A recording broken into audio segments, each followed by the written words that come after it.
I turned away. I said, you know what? I'm not doing this. And he called out my name again. I turned around and he sucker punched me. Straight up sucker punched me. And I was like, all right, it's on, dude. We're gonna fight right here. No, let's take it to the park. Nope. Right here in the parking lot, dude. Let's go.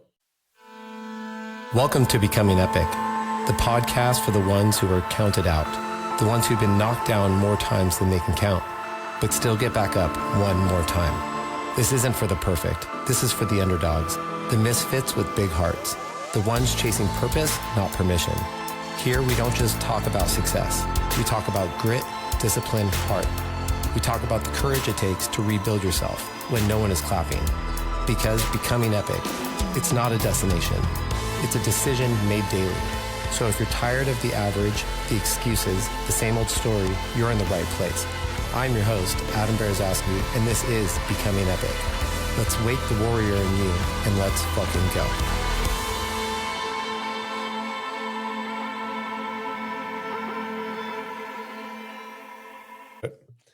Welcome back to Becoming Epic podcast. My name is Adam Berezowsky, and another week, another wonderful guest.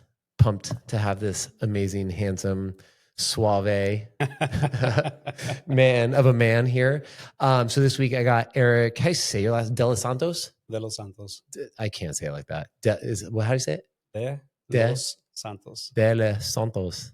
Of the Saints. Okay, you can say that if you want. Close enough. That's the white man version of it. So he's just a great man. He's been in my life for what, 6-7 years? Just about, maybe 8. No. 2019, 18? Man, I can't even remember. Yeah, I think 18. Okay, so how many? Okay, we're not doing math because every time I do math, it's always wrong. So it's been a long time. He's got an incredible story. He wears many hats. He's the boss, family man, 3 kids, does it all. So let's just talk about you and introduce yourself and just run it. Sounds good. Well, Eric Delos Santos. Delos Santos. Did I get it? Yeah, you got it. There you go. So I came in to see me, I don't know, like when I was like 5 years old. I lived out in Sun Valley for a little bit until my mom decided to come out here and live a new life. Yeah. What a change from Sun Valley to Simi Valley. It's a huge change. It's a huge change, probably for the better too. Oh, for sure. For sure. Yeah. Yeah. So let's talk about kind of like your life in fitness and some of the challenges that you've had to overcome. And yeah, definitely. You know what? Fitness really started when I was 5 or 6 years old. Played soccer. My dad got me into it and kind of ran with it. I played competitively in travel, club soccer, ODP, which is an Olympic development program. So you get to play for the state. Made that team up into college, and just kept on playing until life hit. I hate when it does that. Right? Like blindsides you. Yeah, it just hits you out of nowhere. And I had to make adjustments with my life, especially with my fitness and in playing. I got diagnosed with gout, which is a type of arthritis. It's not curable. At a very young age, I want to say like I was like 23 years old. Didn't know what it was. Had no clue. I had just come back from an indoor soccer game when they used to have it here in Simi behind 24-Hour Fitness.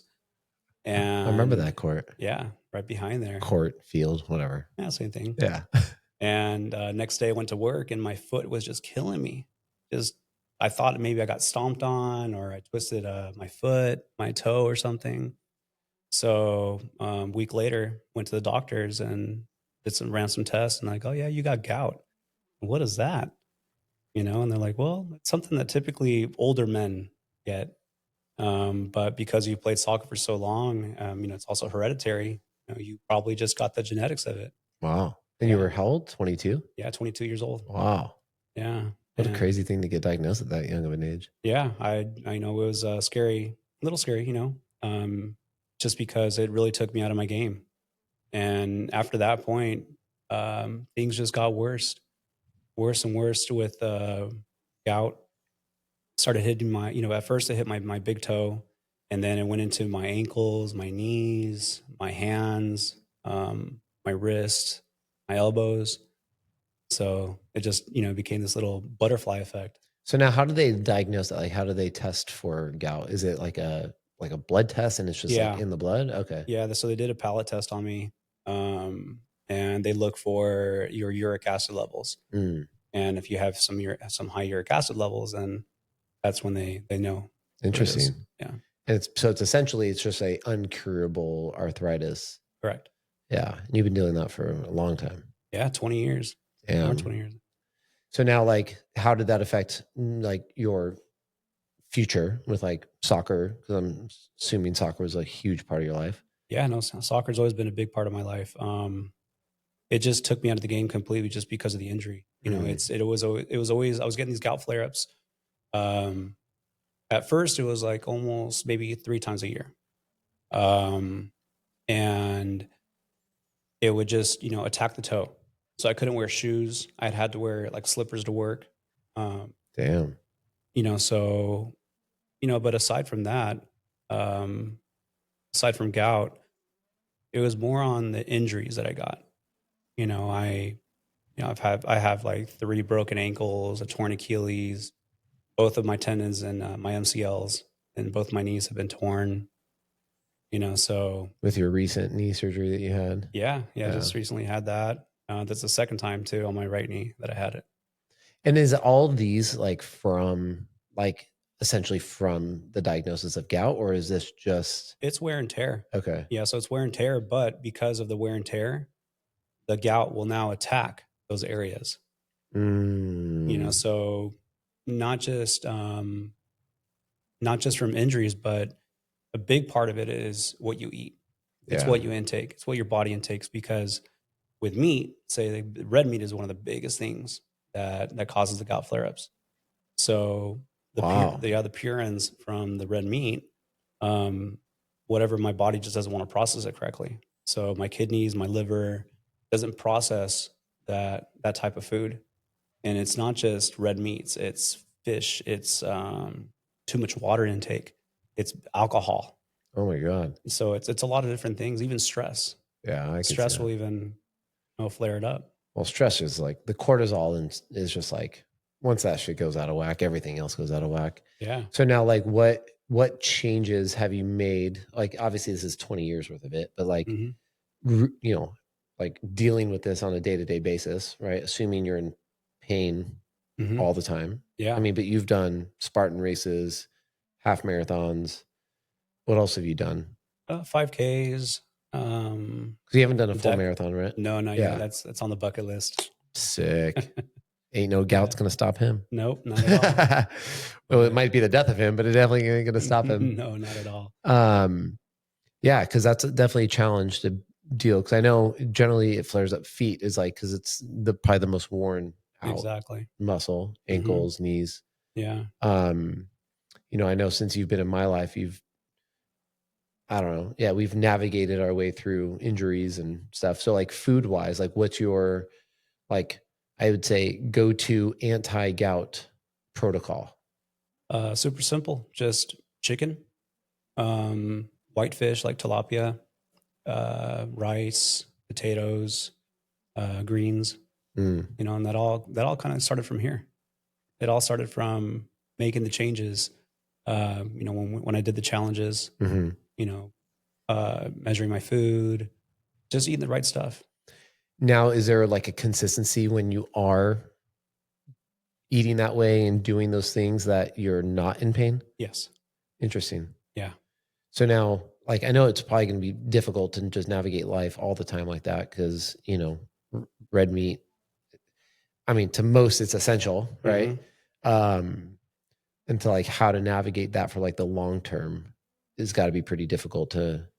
Yeah. I was so used to, having tacos, burritos, all the fine Mexican foods, from carnitas and, all the red meats. And I just had to cut back on it.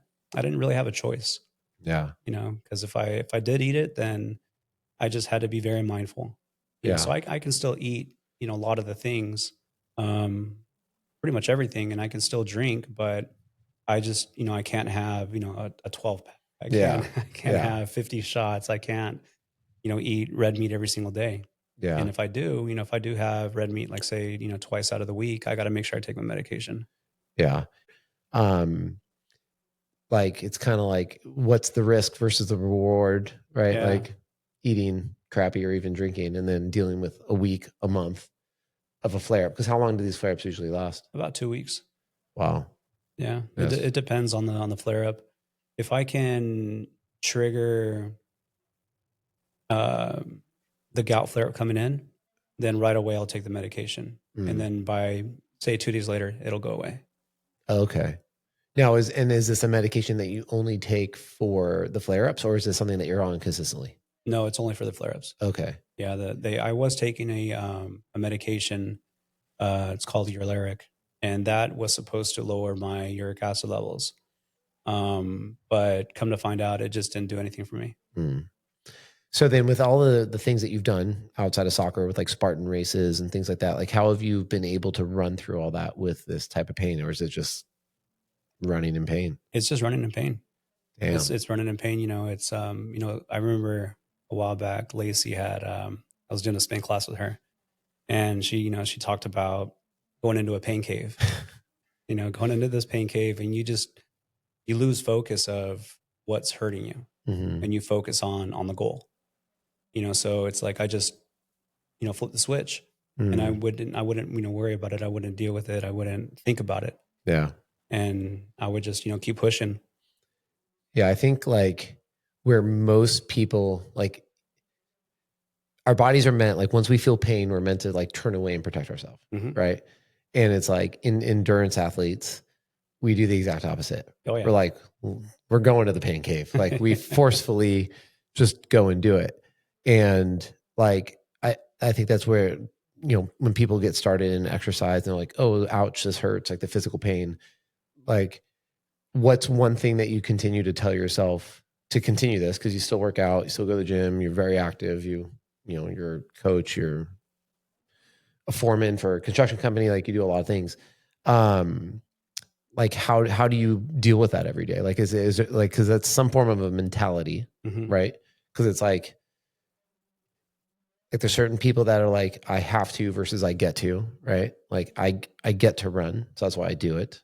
I don't have to run. I get to run. So like, what's your mentality like dealing with this every day? You know what? It's even if I'm in a flare up, the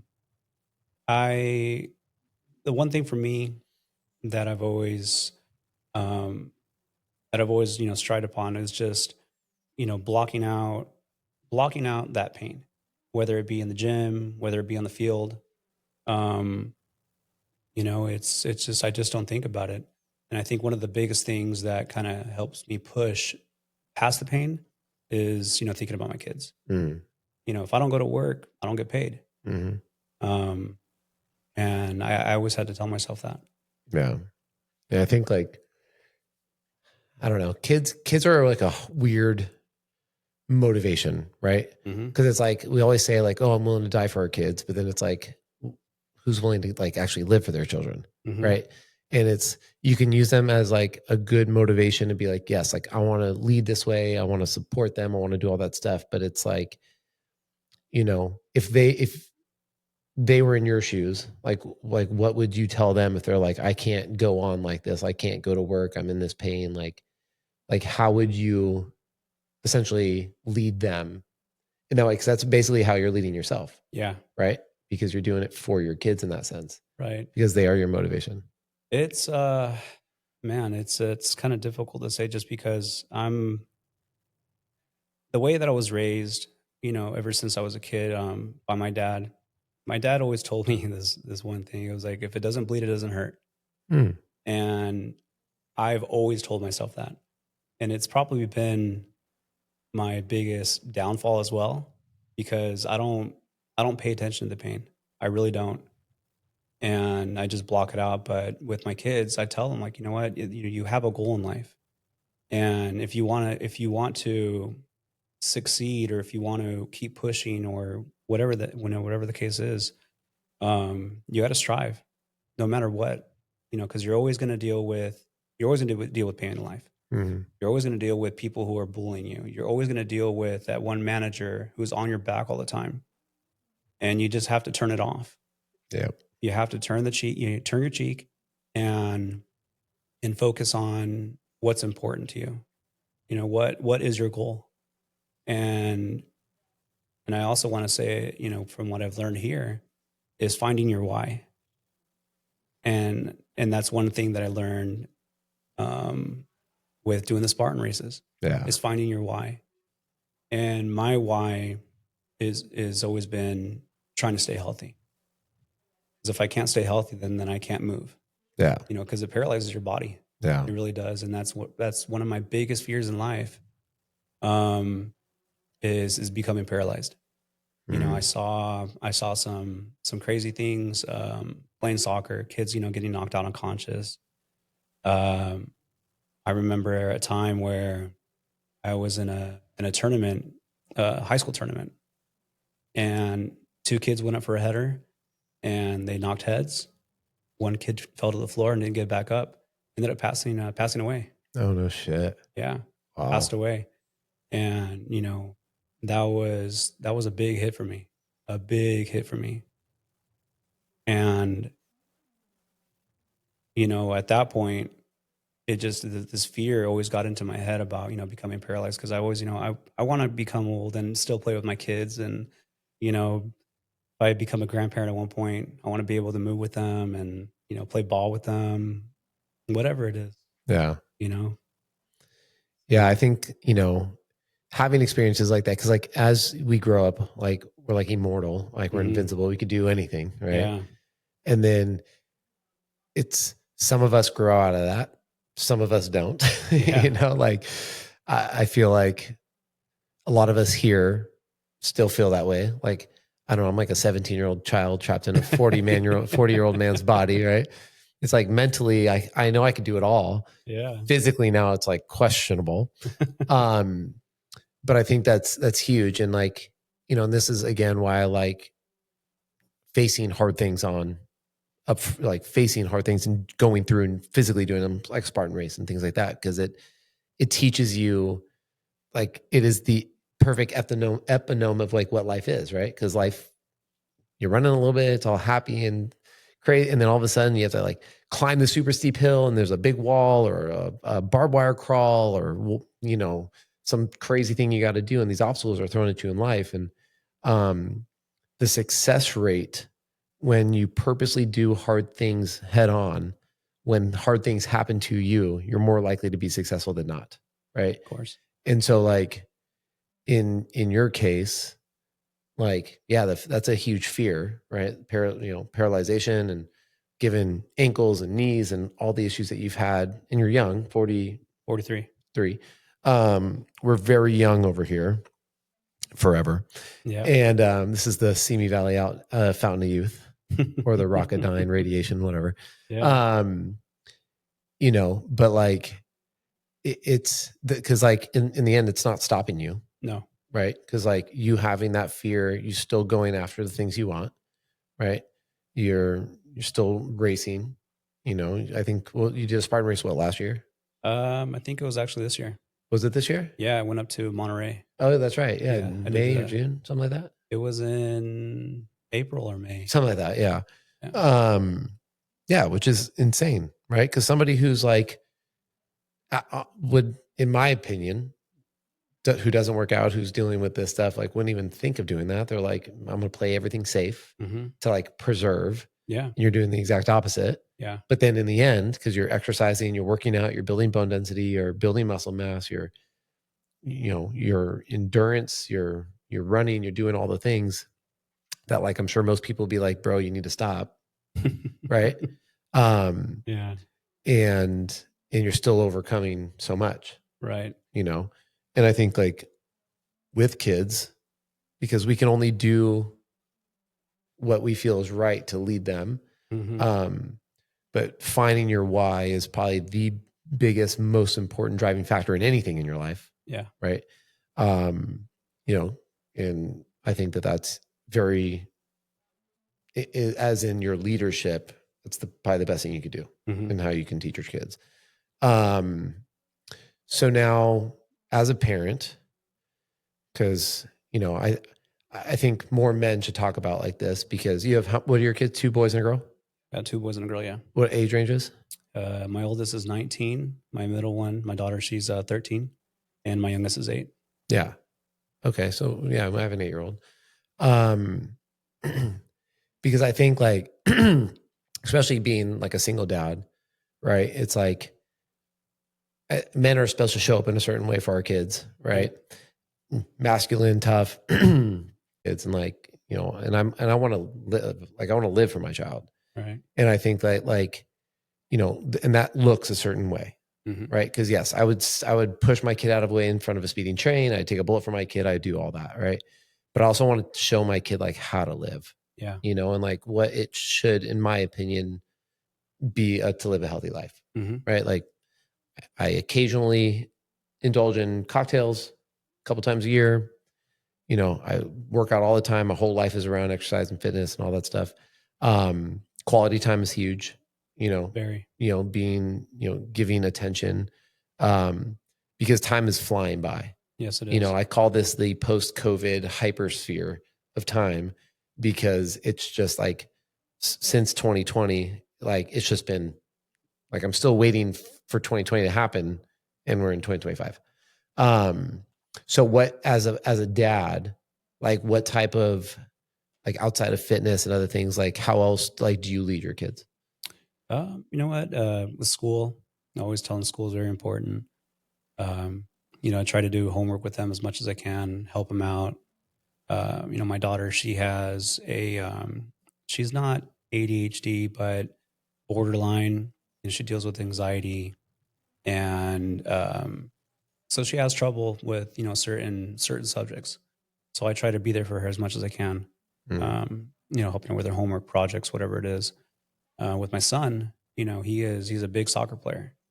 And ever since he started, I've always tried to be right by his side. And, you know, it's not just because I played soccer and, you know, I wanted to be the next Ronaldo or Messi. It has nothing to do with that. I want him to do something that he loves. Yeah. And fortunately, you know, he does love it. You know, so anytime he wants to go out and shoot a ball, all right, let's go, kid. You know, dad, you know, can I go, can we do some dribbling skills? Yeah, let's go, kid. Come on. I'll grab my stuff. We'll go to the park and, you know, we'll do it. And now I have the capability and, you know, to be his coach. And that was probably one of the biggest, you know, honors that I got from the head coach. His name's Nick Totino. He's also a CMPD officer. You know, he asked me one day, he's like, hey, you know what, dude? I know you got a good knowledge, you know, great knowledge of soccer. You got a background in coaching. So why not help me out? You know, teach the kids the game, you know, not just about the skill, but teach them how to have fun, you know, along with the skills that come with it. You know, so now I'm able to, you know, take into practice with him, practice with the other kids, take into games, travel like, you know, like how my dad took me. My dad wasn't a coach in my competitive and college career, but he was always by my side.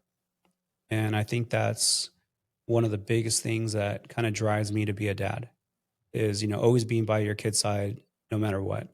Yeah, you know, we have that 9 to 5 that we got to go to, you know, but if you make that little bit of time, you know, little effort just to spend that hour with them, those 2 hours with them, they love it. And those are the memories that they'll always cherish. Yeah. I think quality time, and it's hard to turn it off. Like in, like as an adult, right? We have all these responsibilities, we have bills, we have mortgages, we have houses, we have business, whatever. Right. Mm-hmm. And it's like, all that should like just disappear when you spend your time with your kids. Yeah. Right. And it's like, and it's, I think I've taken it a little bit for granted, especially when she was a little bit younger, Mm-hmm. because like, you know, I'm building a business and all this stuff. And it's like learning how to slow down and turn it all off just to like spend some quality time Oh, of course. is so important. Like even just to play cards at the table, like it doesn't need to be anything crazy. Like my kid's not into sports or anything. She can crochet like I'm like a G. But you know, that's, I think that's where, yeah, like you said, like the memories, like what you had with your dad always being there, like that's how now you are supporting your kid, regardless of your level of intent, right? But you got an opportunity to sit there and have a fiscal impact, right? By like what you're doing, how you're coaching. There's a level of respect there too, that I'm sure your kid has for you more than most, Yeah. right? Because you're a leader of a team. Which is great. And that's why I like going down this road of like this topic, just because it's like, you know, being a parent is like the world's hardest yet most rewarding job in the world, right? Mm-hmm. Because like in the end, like when you have a job, like your success is like what's in your bank account. When you have a kid, your success is like the way they live their life. Yeah. And my daughter's young, she's 8. And, my daughter, I don't know if I've ever mentioned this on here, but she got diagnosed with ASD, autism spectrum disorder. Oh no. Yeah. And it's challenging, right? But she's such a special kid that like when I don't have her, and like, or I'm sorry, when I do have her, I have to remember to like spend that quality time with her because like she is that amazing, right? Mm-hmm. And I know because she like looks up to me. We talk about working out and all that stuff and the things that we do together. But I've been really trying to be mindful at spending that quality time, like going to parks. Like I have this little scooter or motorcycle that we drive around, see me, and go to like every park in town that I can get to, because it's just so special. Yeah, it is. It's I did take for granted becoming a parent at, I think it was 25. Yeah, I was 25 years old when I had my oldest son, and I didn't spend a lot of time with him because I was always working. Mm-hmm. It's constantly working, always working 12-hour days, and it got to the point too where with my daughter too, same thing. So the moms were always there for them more than anything, and so by the time I got home, I was tired. They want to play, and all right, let's bust out the choo-choo trains or the puzzles and the coloring books, but taking that for granted, it hurt. Yeah, It hurt a lot. And I think that's why I'm so focused now with trying to be there more for my kids. Yeah. My son now he's 19. He's an adult. He's got a girlfriend. He's in college. He lives in Long Beach. So I don't really have that luxury of being with him every single day. So when when he comes to visit me for the weekends, I try to make the best of it. Yeah. Take him to the movies, and it's not just him. Take all the kids to the movies, take him out to dinner, family parties, whatever it is. But I try to, spend that time now with them, because there's a lot of memories that there's actually there's a lot of things that I don't remember, with him when I was younger. A lot of memories I don't have with my daughter, and it sucks. Yeah. Because I wish I could turn back time and and tell myself, hey, you know what? You don't need to work 12-hour days. Yeah. You don't need to. You're not getting paid for it. So, yeah, be home with your family. Yeah. And that's like the challenging thing about life is like, we just get so busy certain times and certain seasons. And it's like, and it could be the wrong season to be busy. Cause it's like, you miss so many years of, and owning a business there's a luxury. It's a blessing and a curse, right? Mm-hmm. Because like I have the luxury of bringing my daughter here. Right.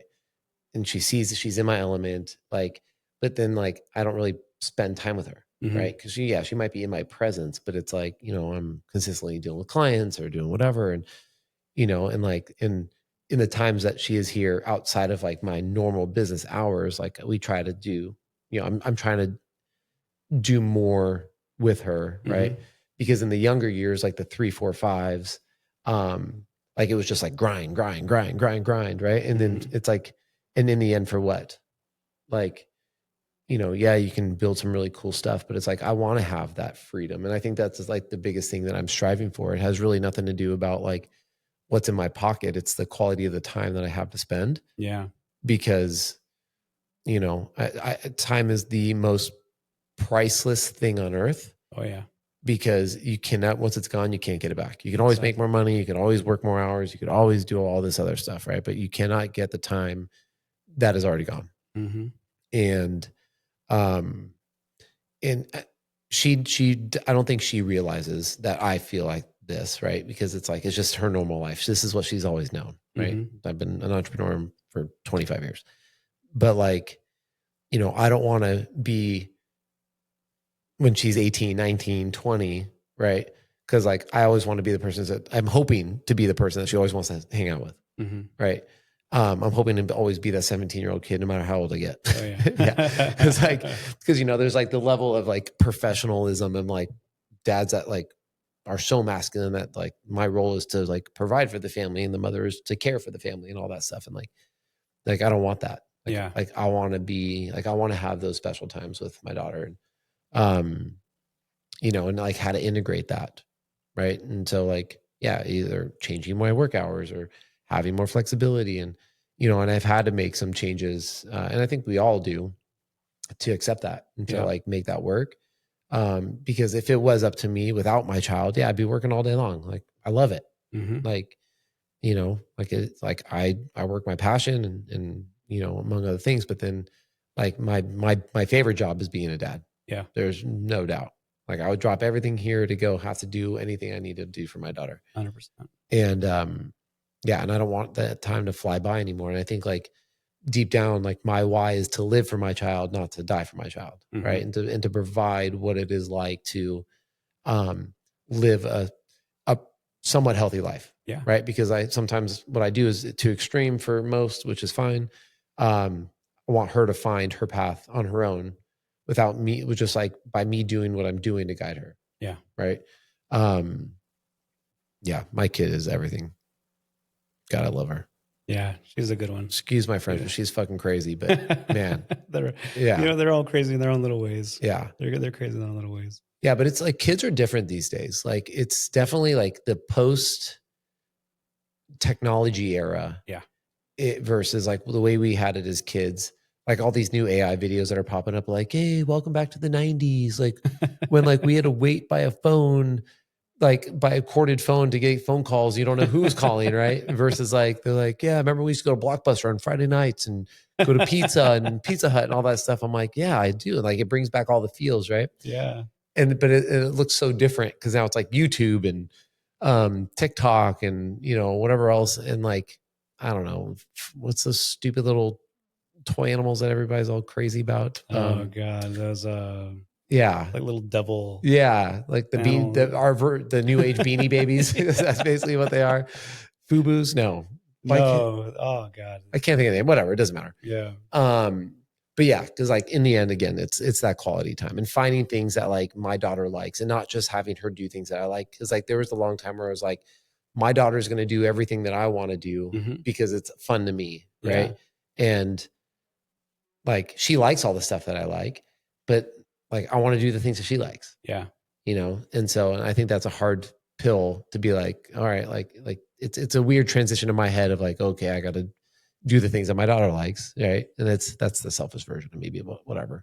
So now like, I mean, we were talking before, I don't know if, about like some of the changes you're making to like be able to like spend time with your kids more. And like, so what are some of those challenges look like? You know what? It's just, just like I said, just, turning that switch off. Yeah. Cause you work all day and for me, it's nonstop. It's a 24-hour thing just because, being a superintendent for a construction company, if something goes wrong in someone's house, first person they're going to call is you and you got to be by your phone. Yeah. So I just try to, put my phone on silent. I put it away. Once I'm done spending time with my kids, I'll look at my phone. So those are some of the changes that I had to make. It's very hard. Like outside of work hours, like I think boundaries are always pushed when it comes to work. Oh yeah. Right. Like, a company is not going to crumble to the ground when something like that happens. Right. And I think like it's very difficult for people to like be able to shut that off. When boundaries are set with work, people are the first to like cut those boundaries and go to work. Yeah. Right. Because it's like they get paid to do X. Right.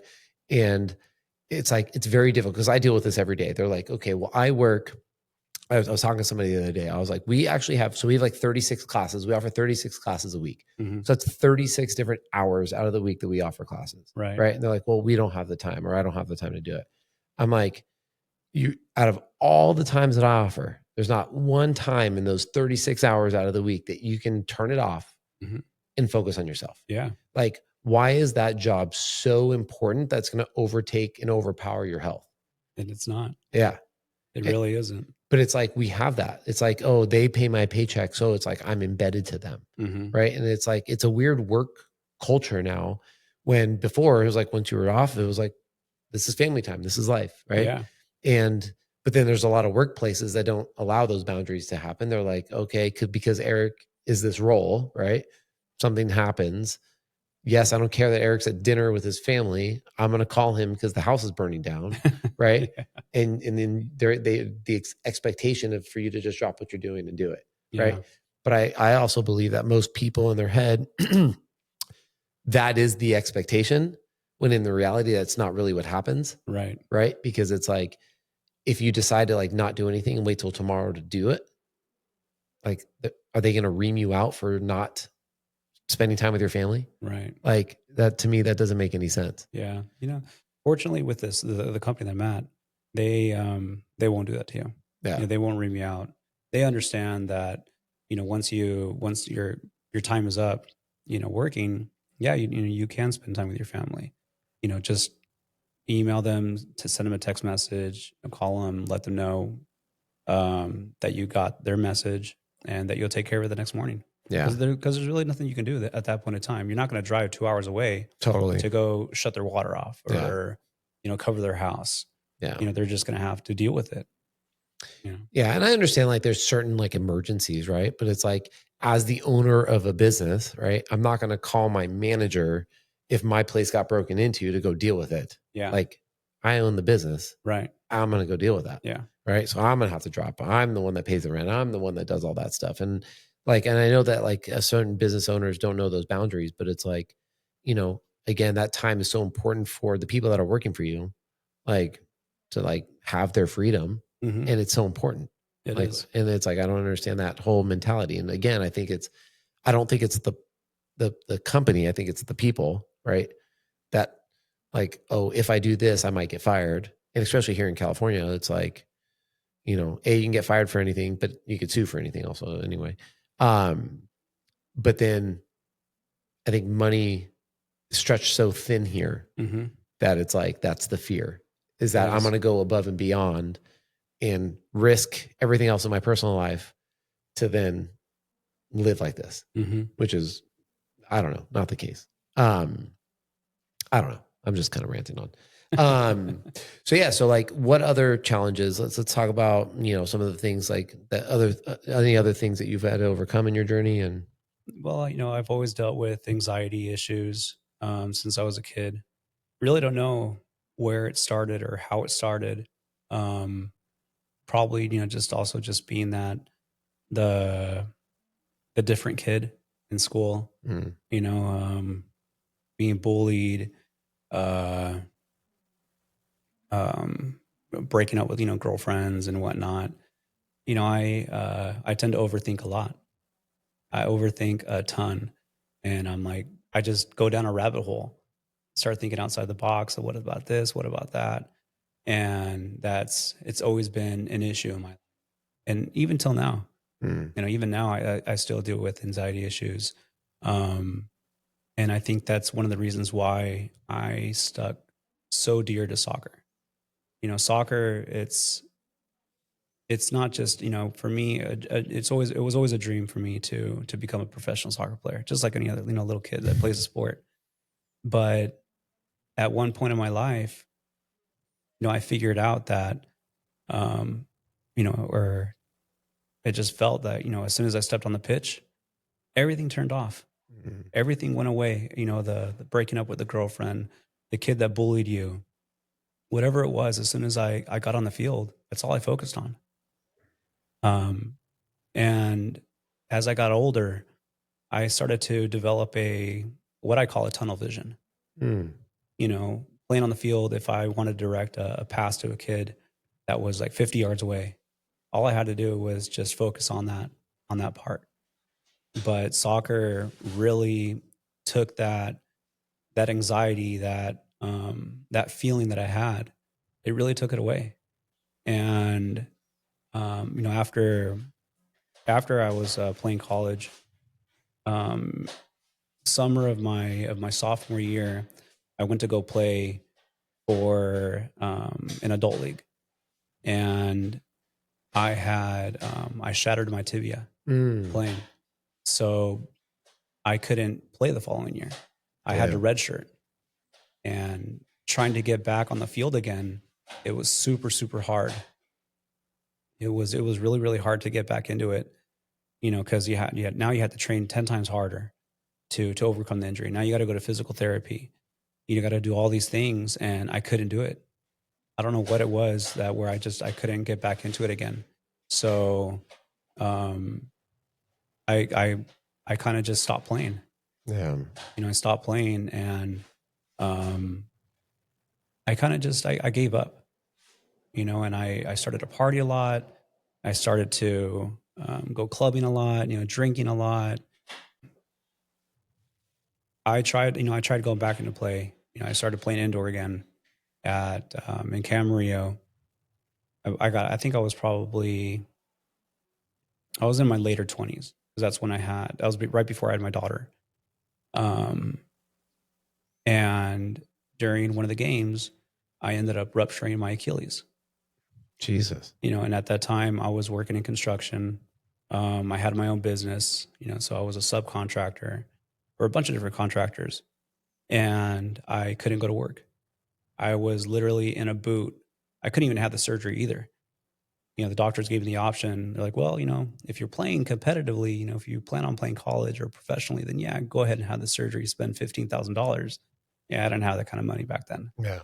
So they just said, well, you know what? The body will, you know, will fix itself. And, if you want to go back and play, you can. But I was kind of given an ultimatum where, you go back and play, you're going to get hurt again, and you're not going to be able to provide for your family. So it's best that you stop. So I stopped playing, and it took a big hit in my life, not even realizing it too, because I was so, I was so in love with playing that, playing, it took me away from all the other elements. It took me away from the voices in my head. It took me away from the fights that you have. It took me away from work, from everything, so it really hit me hard. But, I found other ways to kind of turn those voices off. And I started going to the gym, just a local gym here in Simi. And I would go almost every single day. It was an everyday thing. And, I got fit again, and I started running again, hiking. Didn't play though. I didn't play again up until about in my mid 30s. And as I started playing again, I get hurt. I got hurt again. I ended up fracturing my ankle. When it was like something so stupid too, where I was playing goalie, and I went to turn a certain way and I hyperextended my ankle. So since then I didn't play. So all those voices, they started to come back, and it was really hard because I couldn't go work out anymore again. I couldn't run. I had nothing to really turn those voices off. And it just got worse and worse and worse and worse. And, when I was younger in junior high, it got really bad. It got so bad that I felt like I didn't want to be here anymore. I didn't want to live. I told myself maybe I'm better off gone. And, again, I don't know why that hit. But, to this day, I still sometimes feel that way. And now it happens more often because of my gout flare-ups. Because I go back to, I don't want to become paralyzed. Yeah. Because it gets to the point where I'll have gout flare-ups in both of my knees. So I can't move. I literally have to crawl to the bathroom, in order to use the restroom. It got so bad where, my kind of gross, but I couldn't even move out of bed, and my wife would have to get a pitcher just so I can use the restroom. Wow. Damn.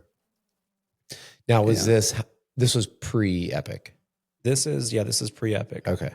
This is all pre-Epic. Wow. And, again, the gout flare-ups just got worse. It got worse. It got worse. It got worse. And I didn't know how to control it. I thought the medication would help, but it didn't. But, it got to a point where, once I did get to Epic and I did those challenges, and I learned that if I actually eat right, I'm not going to get those flare-ups now. Yeah. Because I'm not letting all those purines, all those toxins, from fast food, from processed foods, enter into my body. And that's where it really made a change, and coming to Epic, it allowed me then to, again, turn those voices off, because now you're so focused on wanting to work out. You're so focused on, becoming the winner of that challenge. You're so focused on, just wanting to be healthy. Yeah. And I think that's where I made a huge change in my life. And it was just a matter of learning, what to do. Yeah. I mean, the impact that this has had on like mental health it's a lot. You're not the only man that has ever felt like that. I'm sure. I'm sure. Like, I mean, men's mental health, it's kind of like what I said before. Like we're supposed to be strong, masculine, and have it all and do it all. But like for us to be weak is so like paralyzing. Right. And like men's mental health is like, it's a huge thing I want to like incorporate. I mean, we all suffer like anxiety, depression. It's just a matter of how we're able to compartmentalize it and deal with it. And especially that young of an age, yeah, I can relate for sure. But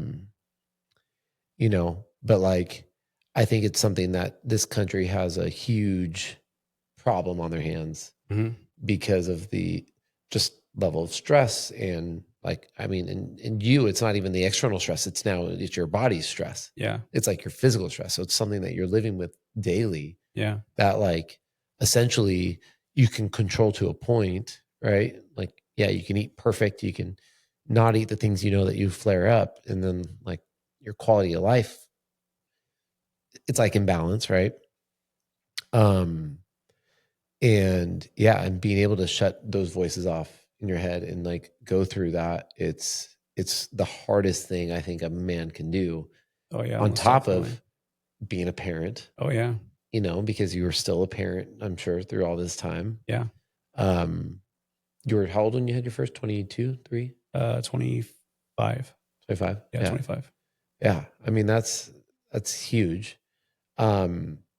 I think at all ages, like men's mental health, it just sucks because like the mental health category gets so blown out because like, I don't know, like somebody with depression is like in the same category, somebody with like schizophrenia, right? It's like two totally different things. Yeah. Right.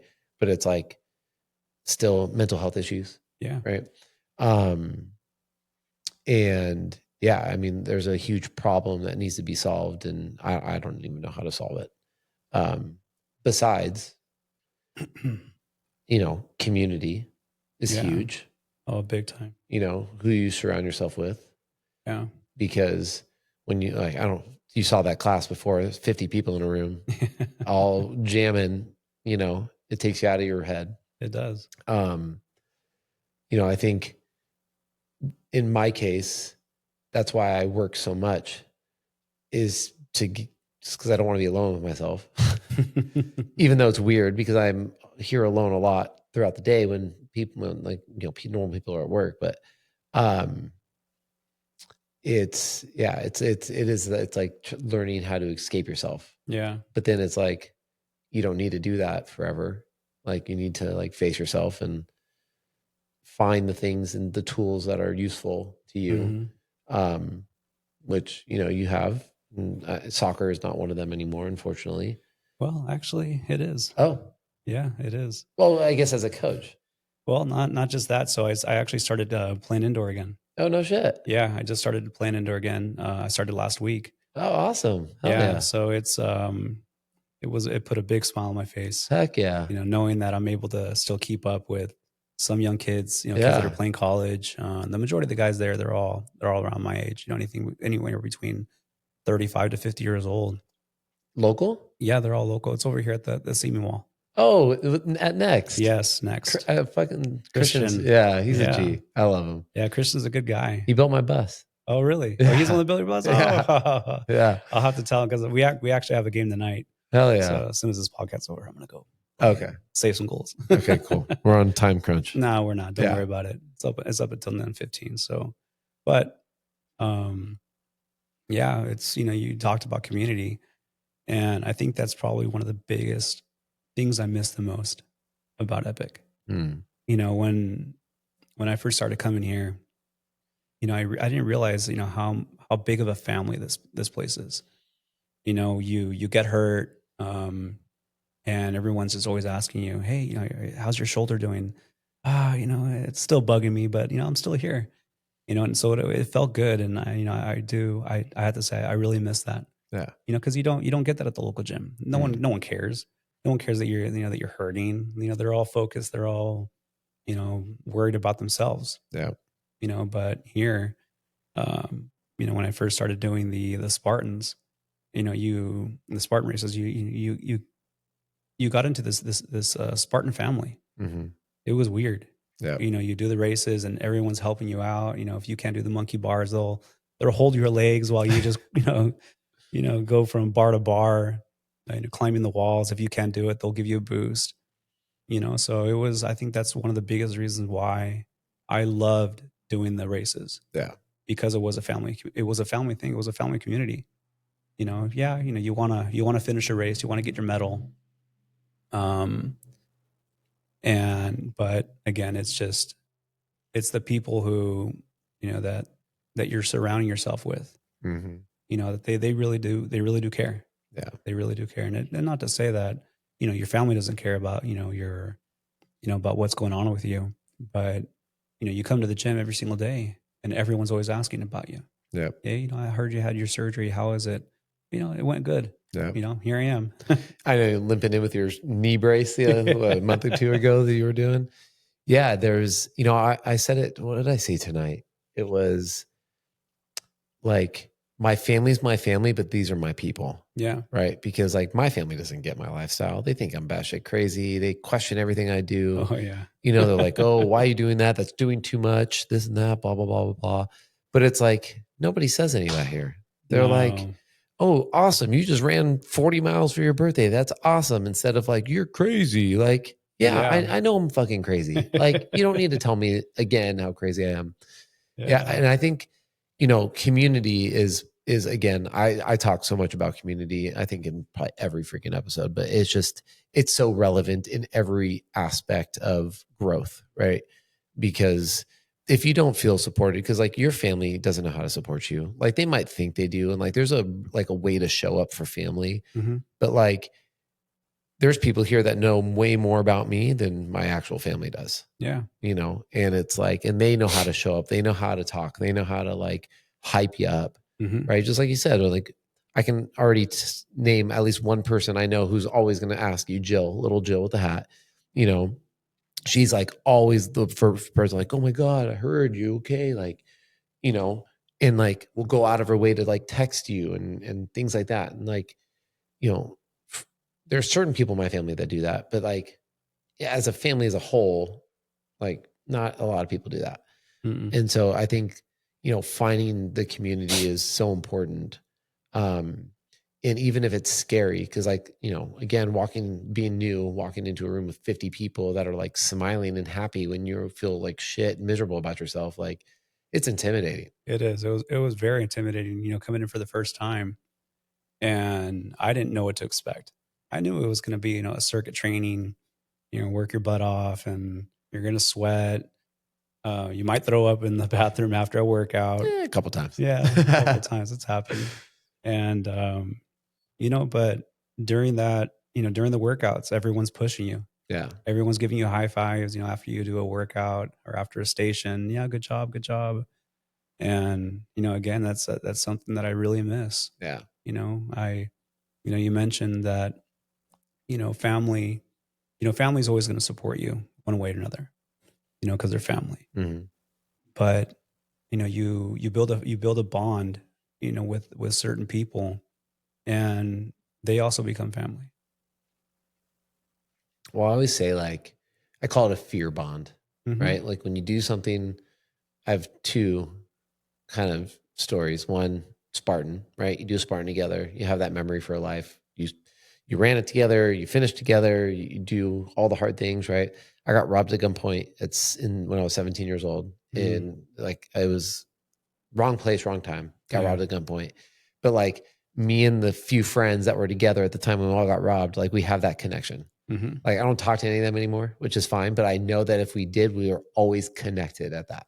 Yeah. And like for as much, like when you do those types of things and surround yourself with those people, it's like you just build a bond that is like so unbreakable. Yeah. That like, and this is again why I gloat. Like I have all the medals. Like every medal is signifies a memory with someone that is irreplaceable. Oh yeah.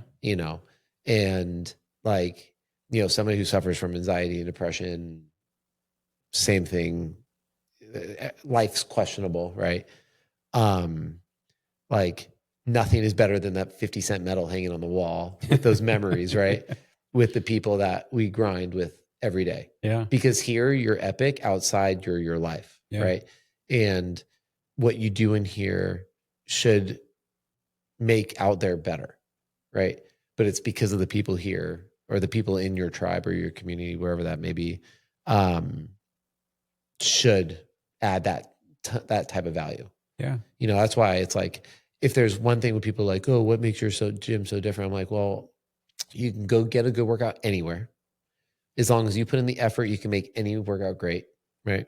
But you cannot change and you cannot duplicate the community we have here by far. You can go to another gym, right? And it'd be like, you become friends, but it will be nothing like this. No. And so it's like, yeah, you need to be here more often, by the way. I'm going to say it live just because you need to be. I know it's hard with time and work and everything, and hopefully that will change soon. But yeah, I mean, I think I can say this community has saved my life, and I'm sure a lot of people can say that, because it's like these people like truly wholesome care no matter what, because they don't know about your past. They don't know anything you're dealing with. They just know who you are and you show up here. Yeah. And I think it's just such an authentic relationship. It is. It really is. It really is an authentic relationship. You come in and, again, you get your workout in, but at the same time, you get to work out with people who, who you love and who love you back, but it's a different type of love. Yeah, for sure. It's different. And, one thing that, with me, I have a ton of friends, but I keep my circle small. And the same people who are still in my life now, we've been friends since, high school, right outside of college.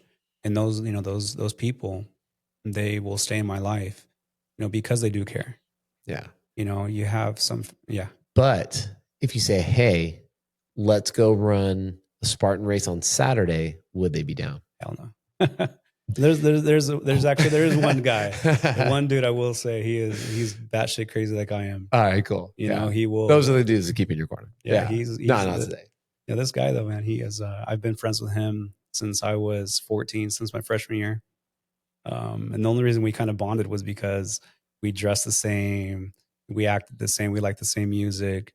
You know, we back in high school, you know, we were rebels. Yeah. You know, guys with, you know, Harley boots and 501 jeans and skin tight shirts, you know, slick back hair. And, you know, here in See Me, they're not used to that. They didn't know what to even think. Yeah. And that was probably one of the reasons why I got bullied in high school, was because I wasn't like the other Mexicans. Yeah. You know, I wasn't dressing in baggy pants and flannel shirts and had my head shaved and call yourself a cholo. No, that's not who I was. Yeah. You know, I didn't want to be around those people. And because of that, you know, they looked at me differently. Yeah. Like, oh, you're not Mexican. You know, you're whitewashed. Oh. I was like, yeah, you know what? Whatever. Yeah. You know, it is what it is. And, you know, you have to turn the cheek and just, you know, turn away and say, I'm not going to deal with it. You know, but then again, I also had contracts in high school saying that I couldn't get into fights.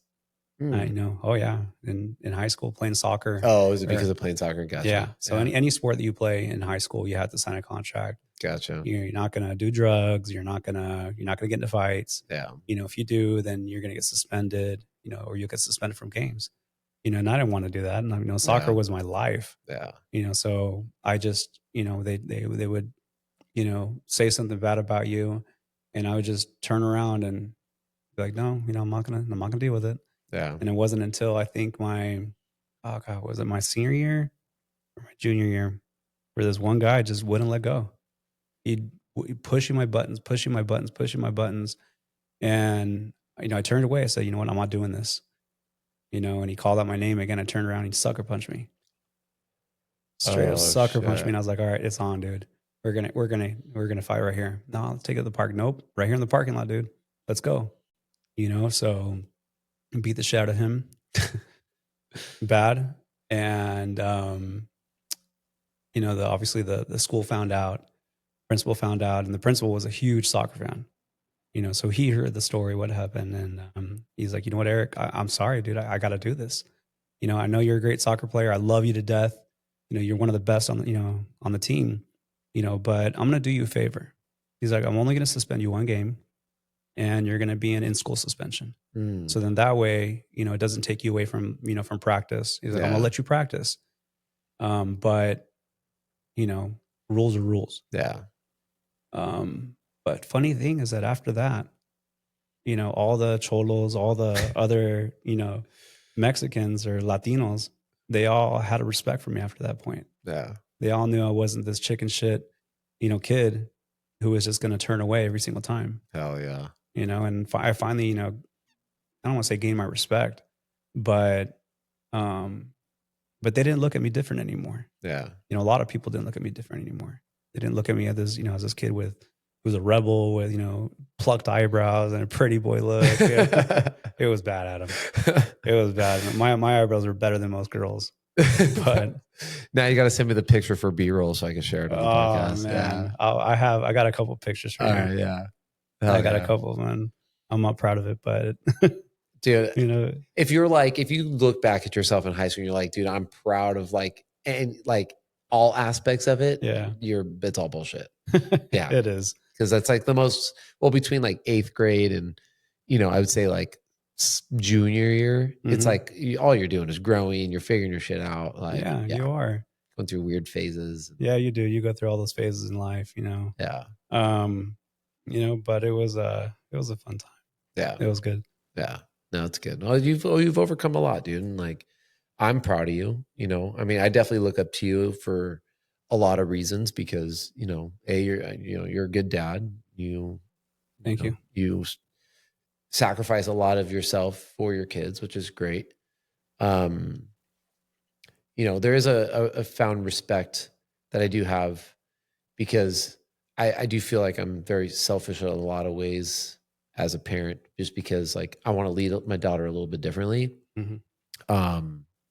But I do. I'm glad you're in my life. Appreciate it. You know, and I think that as you grow, as we all grow, right? Like we can only perfect our craft as parents, yeah, and as individuals, because you being a parent is that's not your title. You being Eric Delos Santos is your title. Because you should come first 100% of the time. And then because if you're not your best self, your kids won't be their best self. Right. And I think you're doing a good job at that. Yeah, it's hard. I've never really put myself first, and I think that's hard. You forget. And I think, I focus so much on either my kids, doing the right thing, for your wife, that sometimes you do forget about yourself. And Well, let me stop you, because you're doing what you feel is right is doing what's right. True. Right. So just because you can't drop everything and just go do what you want to focus on yourself doesn't necessarily mean you're not doing that. Yeah. Because you're doing what you feel is right to support your family. Yeah. Right. So in the end, I'm the glass half full. Right. Like, yes, you might not right now be able to time manage everything that you need to do for yourself, but that doesn't necessarily mean what you're doing is wrong. Yeah. I think, and that's my problem is I feel like it's, I don't want to say I feel like it is a problem, but you lose that why. Yeah. And you don't know why. Yeah. And I think that's where I really lose myself. Because I have, I deal with gout, because I deal with anxiety issues and depression, you lose focus on what drives you. And whether it be with work, whether it be with playing, whether it be with, going to the gym, that all turns off. Yeah. And those voices, they just come back and they hit you hard. And that's what's hard to turn off, because, you want to be that role model for your kids. You want to be that super dad. Mm-hmm. And unfortunately, we're not. Yeah. And well, you are in their eyes. Yeah, I am. Yeah. But it's, when you're dealing with depression and anxiety, you don't think that way. I know. It's awful. You don't. Yeah. And, you get into this point that you can't control. When I get these gout flare-ups, man, it's not just painful. Yeah. It's one of the most suckiest, feelings ever to deal with, just because, bending your knee, wiggling your toe, just walking in general, it's such a painful feeling.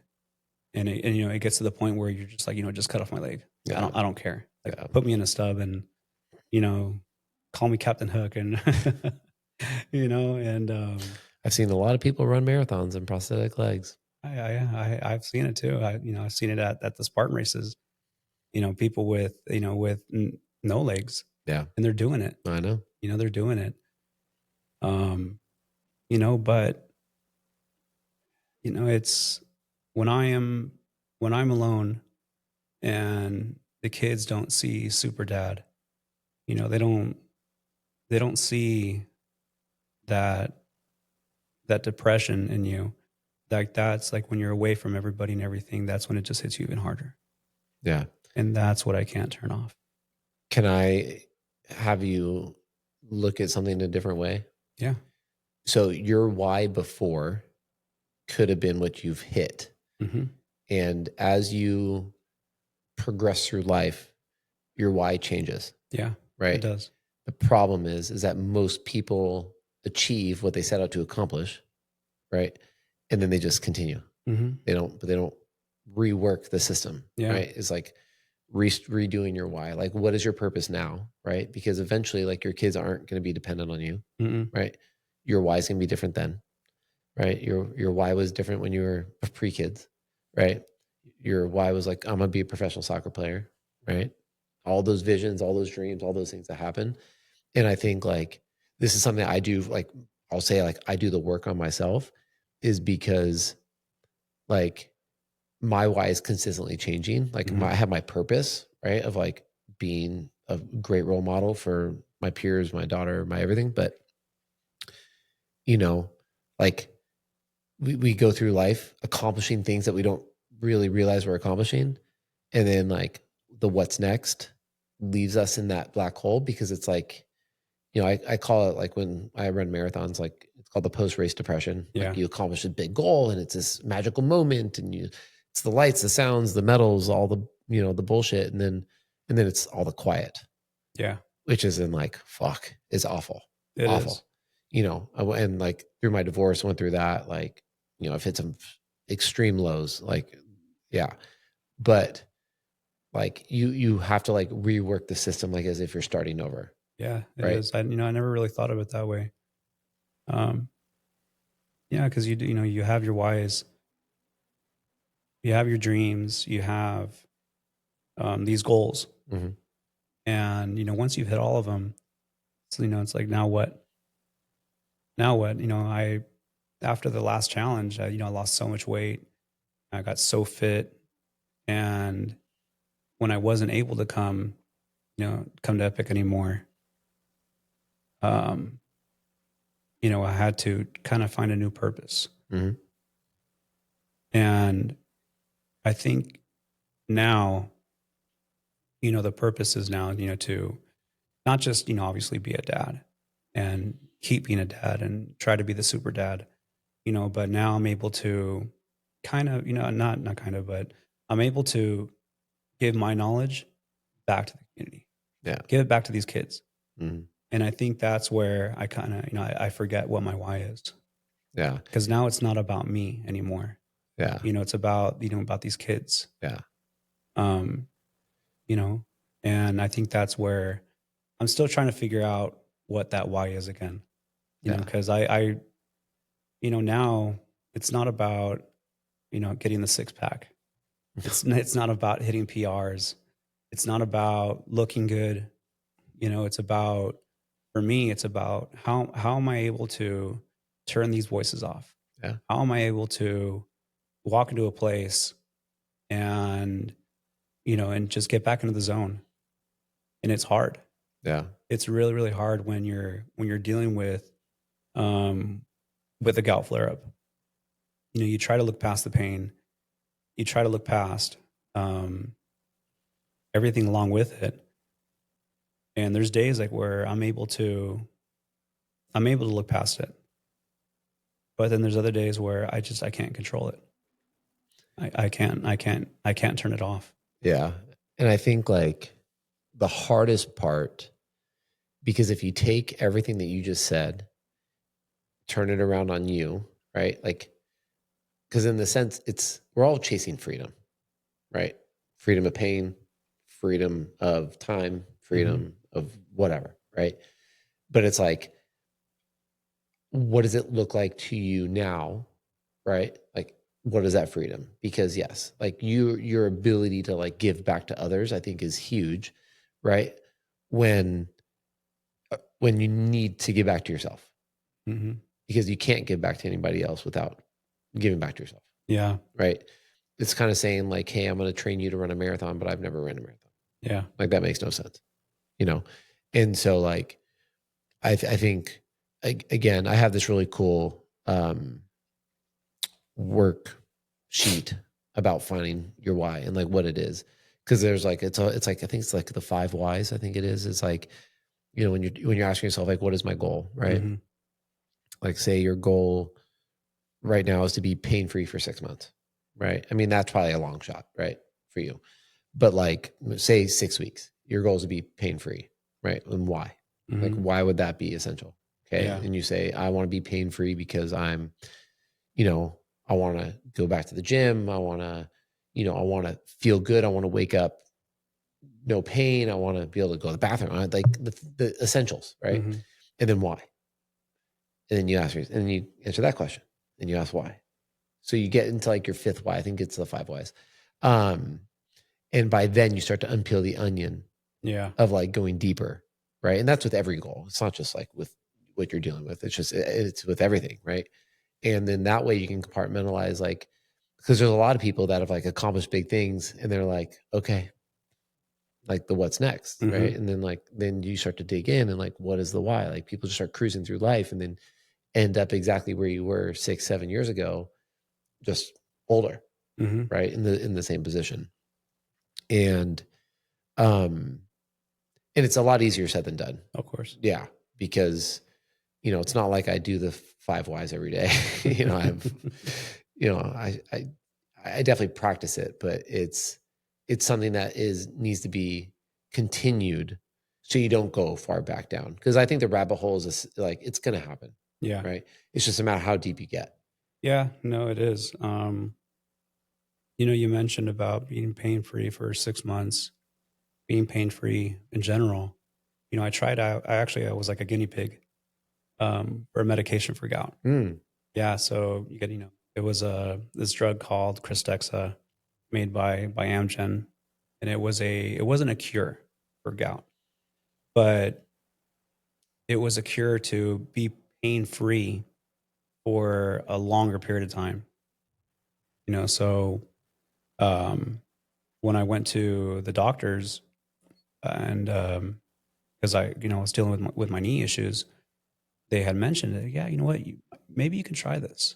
Maybe this might work for you. And they explained to me what it was and how it works. You come in and basically get hooked up to an IV, medications right here, just drips for like 3 hours. It's almost like like a cancer patient. Yeah. Going through chemo. And they explained it to me, how it works, and then they told me, what, there might be some side effects with it too. And some of the side effects could be, you could break out in hives, you could get an allergic reaction, but it's not life threatening. All right, sign me up. Let's do this. So, I started doing it, and my first treatment was okay. I did break out in hives, I think like a week later. But the doctor's like, well, typically it happens like right when you get the drug. So they're like, just come back the second time. See what happens. Second time went in, nothing. No side effects, no allergic reactions. Everything was really good. All right, cool. Now I guess, my body accepted the drug. Third time though, came in and right away I broke out in hives. I could feel my body itching. My scalp was itching, my arms, my chest. So I opened up my shirt and I could just see these hives all over my body. And after that point, now my tongue is swelling up. My throat is closing up. I can't swallow. I'm blacking out. And, I'm letting the nurse know. And she's like, oh shit. Like you're having a full-blown reaction right now. Like anaphylactic shock. Yeah, exactly. Shit. So, they unhooked everything. They just hooked me up with I think just water just to flush out the system, and I couldn't get out of it. And I couldn't breathe anymore. I had trouble breathing. So they ended up hitting me with an EpiPen. Oh shit. Yeah, and the ambulance ended up coming to get me, hook me up, and ended up going to the hospital for the rest of the day. Jesus. So, the doctors, they called me the next day. Hey, how you feeling? Like, well, I'm better now. I don't have the allergic reactions anymore. Whatever the EpiPen did, it worked. And then whatever the hospital gave me, like Benadryl and some steroids, I don't know what it was. It helped out. So that, they asked me, well, do you want to do a fourth treatment? This is completely up to you. Your body could react the same way, or your body might be able to accept the drug again. So I had to think about it. And I said, you know what, let's try it again. Damn. And it's ballsy. Yeah. But it happened again. Oh, like full anaphylactic, full thing again. Oh, the full thing. And I just sat in the chair and I just tried to calm myself down. They called the ambulance again. And this time I told them, like, no, I don't want to go to the hospital. Just let me just sit in this chair. Let me just try to get through it on my own. And they hit me again with the EpiPen. Everything started to calm down. My throat opened up again. My tongue still swelled up. I still had the hives, but I was able to just, walk out of there this time. So my wife picked me up, went back home. And at that point, that's where I felt like I lost. Mm. I felt like that was the one way I could, fight this disease. And I felt like I failed. Mm. And ever since then, I've always felt like I've failed. Whether it be, with my family, with my kids, with my wife, my health, everything. And that's where it really hit me hard. And I couldn't deal with it. Yeah. I couldn't, because the flare-ups were still there. They were coming and going. I was eating right. Eating like how I should, not binging. I have a little tequila here and there, for the stressful days. I've seen those dance moves. And I say risk versus reward on that tequila, Yeah. And, but I just felt defeated, man. I felt like just, just that one chance of being pain free. Yeah. I felt like I failed. And I think since then, I haven't really been able to, get back to myself again, because the disease just, it would come and go. And it wasn't, later on, I'm figuring it out that it's not just what you eat, it's the stress. And I'm just stressing myself out, thinking about it. What's going to happen tomorrow? What's going to happen when I get home from work? And I couldn't block it out. I would stay strong, for my kids, and help them do their homework, help them, go to practice, do all that stuff. But then once bedtime hit and I'm by myself, that's where it would hit me. And then the gym just didn't help anymore. Mm. The runs didn't help anymore. The walks didn't help anymore. On the mental side or physical side? On the mental side. Mm. And it hit so hard that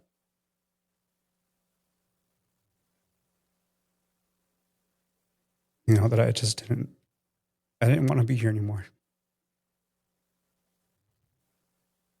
Because here I am thinking that I'm doing all the right things. I'm going to the gym. I'm eating right, but this disease is still killing me. And I'm not going to get rid of it. And it kills me because there's days I'm going to wake up and I'm not going to be able to walk.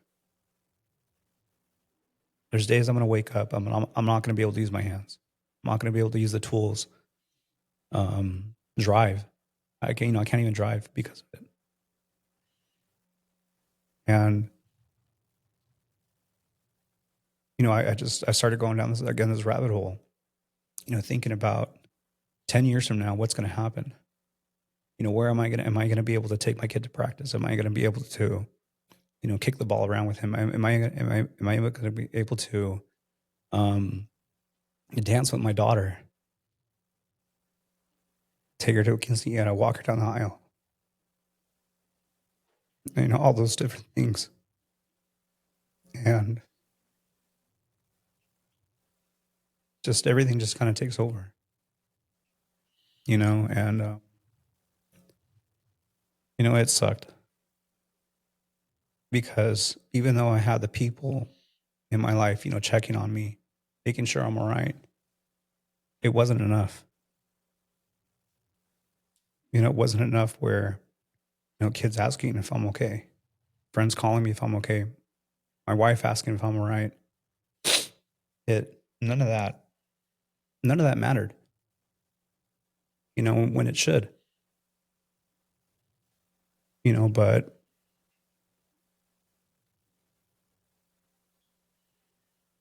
being able to now become a coach, being able to be with those kids, it's like it gave me life again. Yeah, I still get pain here and there, but I'm kind of, I'm able to look past it just for that hour and a half or those 2 hours. And that's where I kind of like feel like where my why is at now. It's, you have to think about yourself, but at the same time, I'm not thinking about myself. I'm thinking about those kids. I'm thinking about my son, thinking about my oldest son, because he's also a runner too in college. Oh yeah. So I want to be able to, see him run. I want to be able to run a trail with him. We go on these family vacations every year, and he has to train. So you know what, kid, I'll go with you. My knees might be shot. My ankle might be killing me, but I'll run with you. Remember, what you're doing now is exactly what you need to be doing. Yeah. Right. And sometimes the selflessness of not 100% focusing on like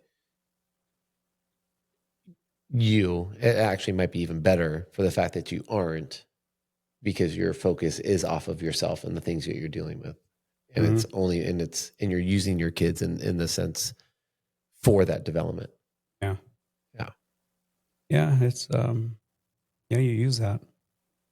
And I think now being able to play again, it kind of gives you that extra hope. Yeah.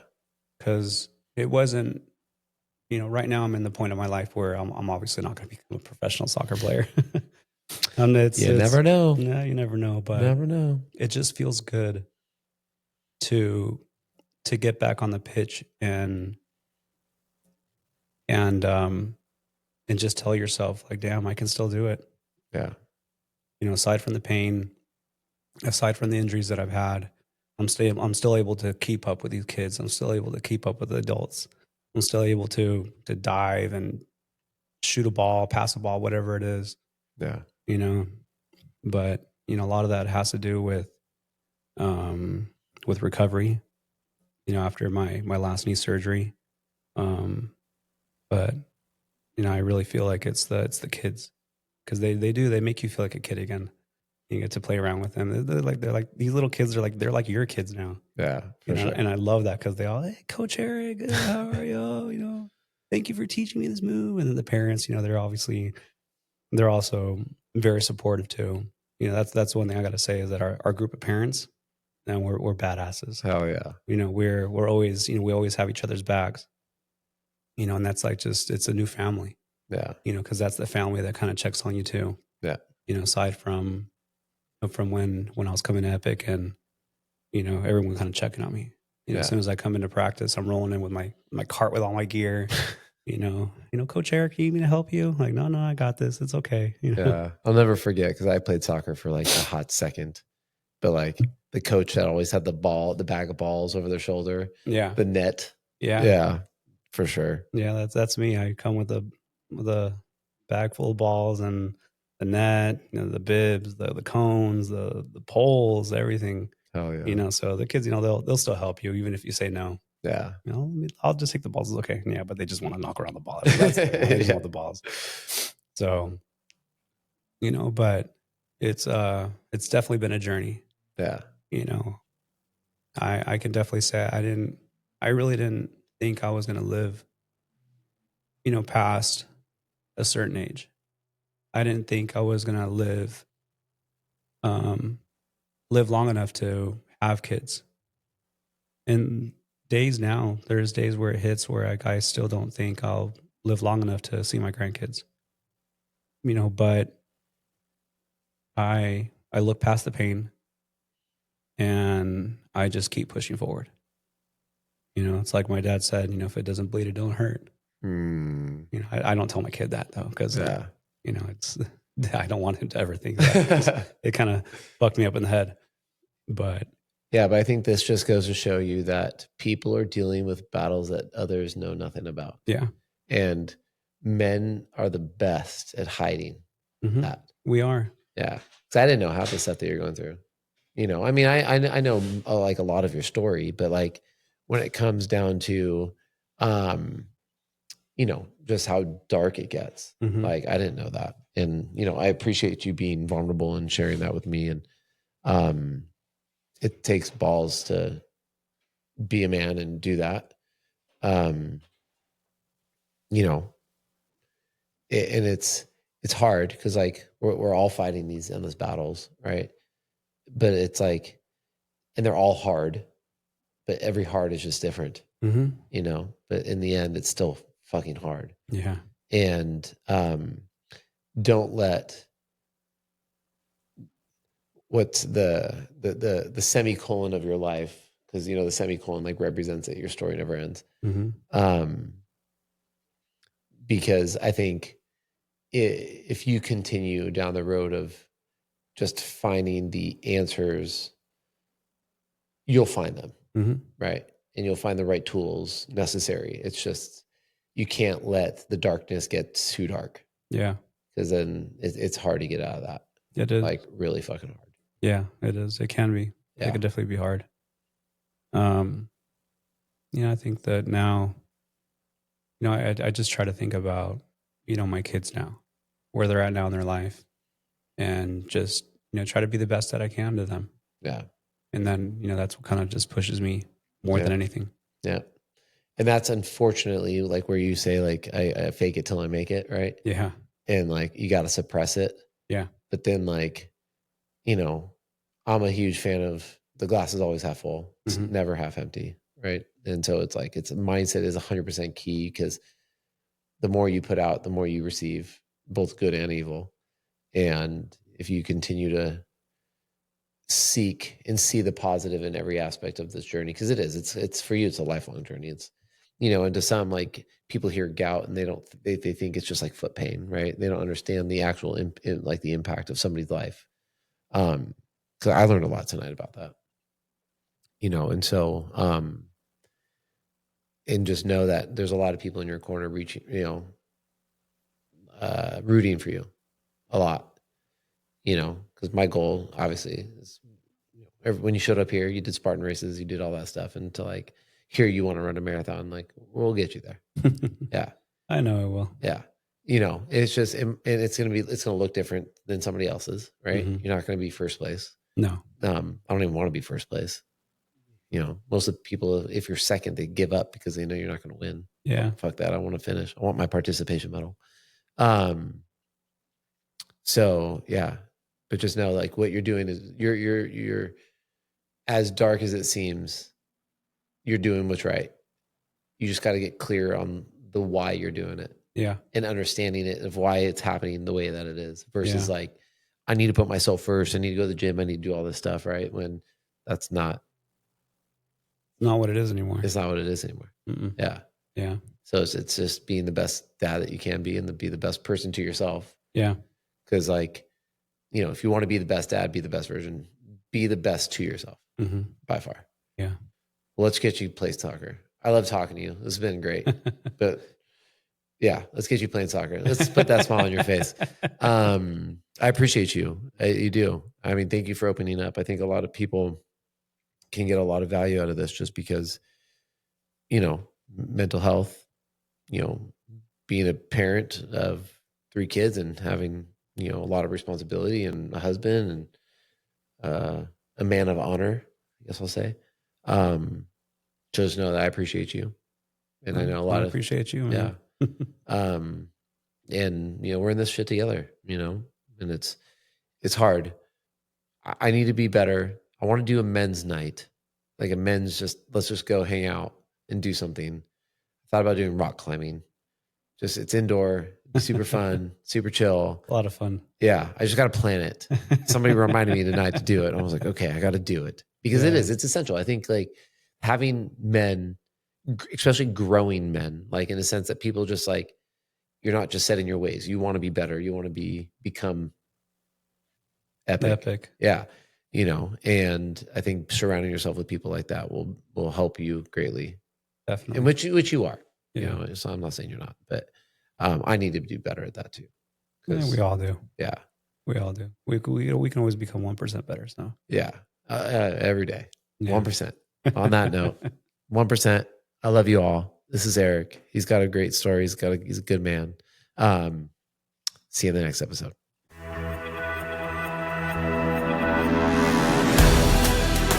That's it for today's episode of Becoming Epic. If something stirred in you today, don't let it fade. Take one step, one rep, one bold move. You're not here to play small. You're here to rise, rebuild, and become who you were born to be. Remember, average is easy, epic is earned, and the only way out is through. I believe in you, but it's time you believe in you. Subscribe, share, join the movement, and I'll see you in the next one. Now, go be epic.